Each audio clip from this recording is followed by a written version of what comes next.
Thank you for staying with us. In a renewed effort to strengthen democratic participation and ensure no eligible citizen is left behind, the Independent National Electoral Commission, INEC, has commenced mobilization for the continuous voter registration across the country.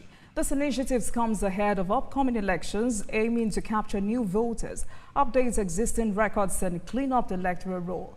Honorable Adeboye Kalejaye, Member House of Reps representing Ajeromi Felodo, is live in the studio as we take a closer look at INEC's preparations, the modalities for the exercise, and what this means for the nation's electoral process. Thank you so much for joining us, Honorable Adeboye Kalejaye, PhD. Thank you very much for joining us. So, nice being here again. And good to see you again. So INEC says continuous voter registration exercise hits 2.6 million. in 2 weeks. Are you impressed? Yeah, it's of course the agitation of Nigerians to participate in the electoral process is becoming more dynamic than ever before. You want to understand that since the last registration, a lot of people have become of age. You know, the age has improved in terms of those who have attained 18 years and above. So those are one set of people who are very much keen at wanting to register. Secondly, you also want to understand that there are a lot of people who have changed their location. Some people have moved from one state to another, some from one local government to another, so some even from one ward to another. So those are another set of people who are also eager to register. Of course, the other category are those who have had their voters' card defaced, damaged, and of course those who have lost their voters' card. So I'm impressed, but I'm also say that it's not yet uhuru. Absolutely, but for the first time, those who are registering for the first time, what factors would you say are contributing or is contributing to this surge in registration numbers? Because some say it's increased political awareness, and others are saying this is a result of voter mobilization. What exactly do you think it is? It's both. Okay. While INEC is doing voters mobilization, the politicians, people like us, are also doing voters mobilization. For instance, I, in my federal constituency, have been on road shows. I've embarked on road shows, through radio, through the road shows, encourage people to go and register. So politicians are mobilizing. You can only speak for yourself, Adorable. Well, of course, I think most of us are doing. I think so. Better. Do you think so? Yeah, I think so. I think the most important thing for you to do is to get people to register before they can even decide either to vote for you or not to vote for you. So it's better to get a lot of people in the net. Then you can now look at those. So that is that. And INEC is also doing. And then the press. People are doing wonderfully well. Thank you. You're also mobilizing. You are sensitizing people through your programs, from educative programs and all of those. So there is no reason why we couldn't have such and upsuch. But is there any role social or economic pressure is playing in this turnout? Social, economic. Okay, let's look at the economic side of it. Some people also feel that voting has become quite seriously monetized. So, and the only way by which you can partake in the game, as it is in quotes, is to even have your voter's card. Voter's card has become a very veritable tool for you to say, okay, I have my voter's card. This is money for hand, back for ground. Because this is not good for our politics. But that could be economic consideration. But of course, beyond that, the social concern is also the fact that you also want to understand that people are more socially inclined to feel that it's also a status symbol to have your voter's card. Don't also forget that voter's card has also become one of the major identification card that can be used during whether you want to process one thing or the other. When you don't have your NIM, you can also tender your voter's card. It has become quite legitimate. And so those are factors that could be of social benefit for people to have it. But beyond all of those ones, it's important that every Nigerian must have a voter's card. All right, 2.6 million registered voters in 2 weeks. Some stakeholders have raised concerns about, the accuracy and transparency of these numbers. Do you share this concern? Well, I think if the numbers are released by INEC, you can't fault it. They are the umpire. They know. They take the statistics, so they have it. As long as it's not released by any other agency, if it's released by INEC, I want to trust it. Some judges are saying we do not even have a proper data collection process in this country. So where is INEC getting that figure from? Well, INEC will get that figure from their various local governments. You have registration points in every local government in the entire federation. And the registration is taking part in the various local governments. So there is nothing wrong if INEC takes an update from their various local governments where registrations are taking place. And it's just a question of addition to say, okay, if we have X in local government A and we have Y in local government B, if you add X and Y together, it should give you an XY. But for those who are still very skeptical of these figures, would you support a legislative probe or oversight hearing to verify the integrity of these figures? I mean, you're politicians, and they say politicians would always take sides with these numbers because it pays them at the end of the day. But would you support a legislative probe?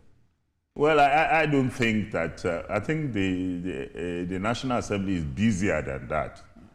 There are a lot of other things where you can legislate over. For instance, we have the electoral reforms. And as a member of the INEC committee on, in the National Assembly, I know that we are majorly preoccupied about some of the reforms that are desirable in terms of ensuring that we have a better, credible election in Nigeria. So that itself is taking a lot out of us. I have partook in a lot of such programs that are talking about electoral reforms, those that are organized by even civil society organizations, by international agencies, and by INEC itself, and even the ones organized by the National Assembly itself. So we've been very much busy and engaged in terms of crossing the T's and dotting the I's to ensure that we can have a better, credible election. So probing into data, statistics released by INEC will be quite unwarranted. I don't think that Nigerians should trust the figures coming from INEC. No, why not? We should. Right. Let me take you back to your constituency. Jeremy Feludu, what specific measures are you putting in place or are being taken in your constituency to ensure that residents are aware and participate in this process? Yes, one of them is what I've mentioned, is that about road shows, to also move from one location to the other, trying to encourage people to go and register. The second one is to also say that the local government where I reside, I have two local governments in my federal constituency. I have Ajeromi, Ifelodun local government. I also have Ifelodun SCDA. And in both locations, they are doing massive mobilization. The council chairmen, the officials, the political gladiators are also engaged in ensuring that they can mobilize as many people to register. But the question is, the more mobilization you do, the more people register, the more problems for the politician. Because it means that you have so many more people to contend with in terms of having to reach them to vote for you and all of those ones. But then, notwithstanding. Why is that a challenge? It's a challenge because the more, for instance, if there is an election, and you have 3 people that voted, and somebody scores 2, and the other person scores 1. The person who scores 2 has won. So why are you interested in having 1,000 voters, and then somebody can score 20, the other person can score, 800? So winning is winning. You understand what I'm saying? So in some consideration, you may not be too bothered about large voting. But then, for us to have a proper democracy, we must ensure that people who want to rule us will win substantially in terms of the number of people who are voting for them. So that explains why, as a politician, I will do everything to ensure that we have more people to vote than narrowing down the voter. So I think it's important that everybody, it's a civic responsibility. Absolutely. It's the democratic right of every citizen to vote. So the decision not to vote is also to say that you have taken a decision. Because for not taking a decision, you have taken a decision. If you decide not to vote, you have taken a decision not to vote. So either way, you have taken a decision. So plus and minus, take a rightful decision to vote and choose those who govern you, because they are your life wire. They are the people who determine what happens to you in the nearest future, in your career. For instance, what the politicians do, what those who govern you are doing, affects you naturally. It affects you directly and indirectly. So a good government will also provide good governance. But then if you have a bad government, the only way by which you can change a bad government is through the process, the democratic process, which is the election. So you may not be able to change a bad government if you don't have elections. So election is a tool by which you can decipher whether to continue or not to continue, whether to go ahead or not to go ahead. So the decision not to partake is like you're shortchanging yourself. All right, we'll come back to that, because relatively, that means you're also talking about the impact of voter apathy. But INEC has a bigger role to play when it comes to achieving electoral integrity in this country. But INEC will stop talking about the other challenges. Look at funding, logistics, security, or political interference. I'm wondering, has INEC ever communicated these challenges to the National Assembly? You see, I can say categorically that INEC is grossly underfunded. Okay. I can affirm this. And from the National Assembly, from the House of Representatives, we have continuously addressed this issue. Yeah. For instance, INEC has so much to do with funding. They have by-elections. They have normal elections. You understand what I'm saying? And all of these require resources. And beyond that, beyond elections, what is the major challenge of the electoral process is logistics. So in terms of logistics, INEC has so much to do in terms of funding. So I can tell you that INEC is underfunded. But then, underfunding for INEC, as we may say, is also a product of reforms. Because the more you reform, the more costlier the election becomes. Like Professor Omotayo said in one of his positions, he said the more you reform, the more cost you're adding to elections. And that it will come to a stage, you reform and reform beyond the normals. And then what will happen is that your reformation and the outcome of your reforms will end up assuring or ensuring that the national budget may not be able to fund elections any longer. So we must also be careful about reforms, because reforms comes with changes, and changes comes with funding, and funding comes with availability of resources. So when the resources are not available, your reforms become meaningless, because all of the reforms comes with funding challenges. All right, but there is an argument about how the country spends a lot on elections, but Nigerians don't come out to vote. Is that argument valid? People have said, why then should we continue spending so much on elections when people don't even come out to vote? Is that a valid argument? As valid as the argument may seem, but it's also important that whether the right to vote is very individualistic. And so if you decide to vote or you decide not to vote, government must not use that as a parameter, as an excuse, not to ensure that adequate preparations are made for voting, for voters to vote. I also agree with you that there have been so much of voters' apathy, and that this has, be attributed to a lot of factors. Voters' apathy may be caused by people's disillusionness. They are disillusioned, and they feel that, look, why are we voting? What are we voting for? When our votes do not count. So when your vote will not count, but that is not correct. Your vote counts if you want your vote to count. The procedures for voting is spelled out. You can also stand by your vote and ensure that your votes are taken to the right appropriate quarter and are counted. So people who say their vote don't count is not really true. Those who say their vote don't count are those who lose elections. Once you lose the election, you will find excuses to say, oh, there was the disturbances here or there will be so many. But then, I believe that vote counts in Nigeria. Because you're a politician, Honorable. No, not because and it favors don't forget. You. I mean, you're a member of the ruling party.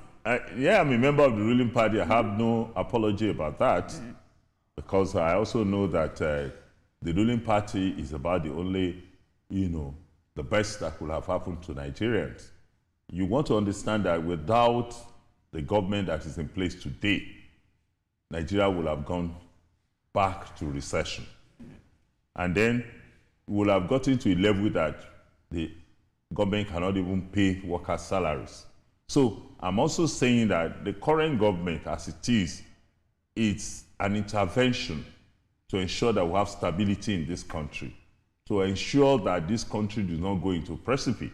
So whether you like it or not, head or tail is still the best that we need for All today. right.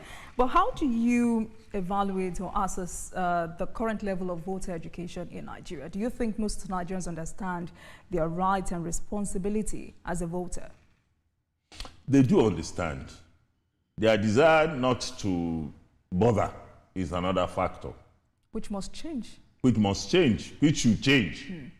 It's not a must. Okay. Which should change, because the developed countries that we see, they didn't just get developed in one day. They have had a large history of democratic journey. So our journey is still ongoing. So as we undertake the journey, I'm believing that we'll get wiser, we'll get better, and we'll become the best for it. All right then. Yaga Africa called for Electoral Act amendments to enable early voting by essential service providers, such as election officials, the media, security personnel, accredited voters, to cast their votes before election day. What is the status of that bill?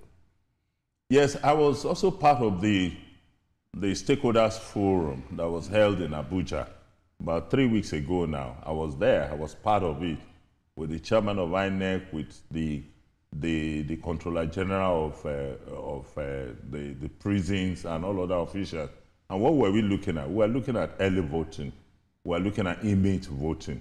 And for early voting, what we're saying is that journalists like you, who will be on duty on the electoral day, should be allowed to vote. And what we decided at that meeting was that, yes, early voting, we're looking at aggregating the time. Should it be 3 weeks or 2 weeks before the general voting? And then one of the major arguments was that it's going to also be more costlier. But we submitted that we could have it on all the INEC headquarters.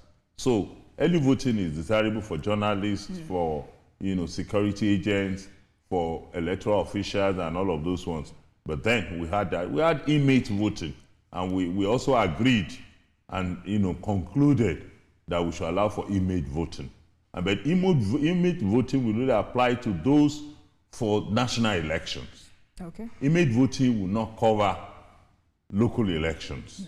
So it will only apply to national elections. So we can have inmate voting so as not to deprive anybody of his or her democratic rights. All right, that sounds good. Another innovation, before I let you go, Honorable, Yaga Africa is making a case for is inclusion of photographs. They were the organizers of that stakeholders. Do you think that is necessary? They were advocating for what?